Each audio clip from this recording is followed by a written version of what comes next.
La tempesta Vaia, un evento estremo ma previsto con anticipo grazie al centro funzionale decentrato della Regione Veneto, che ha diramato l'allerta riducendo per quanto possibile rischi e disagi alla popolazione.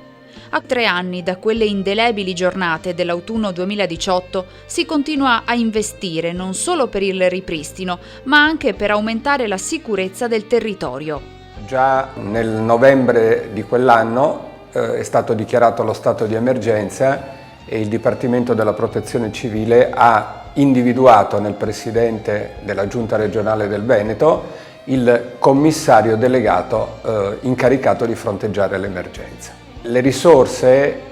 peraltro veramente ingenti, destinate al Veneto per un importo che supera il miliardo di euro, sono preordinate non solo agli interventi di ripristino delle infrastrutture e per garantire la sicurezza idraulica dei corsi d'acqua che sono stati interessati da questi eventi, ma servono anche per migliorare le capacità di resistenza del territorio ad eventi simili,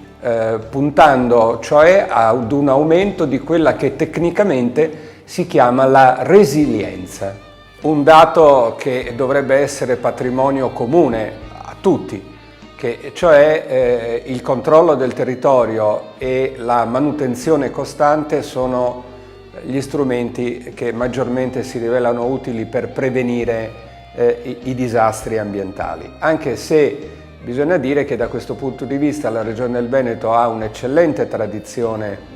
di manutenzione e sorveglianza del territorio. La conclusione di un'opera pubblica non è assolutamente in sé risolutiva. Quell'opera pubblica va controllata, manutenuta,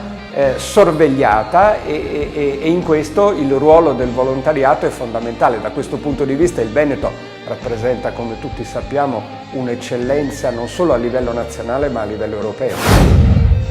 Regione Veneto, sicurezza sempre al primo posto.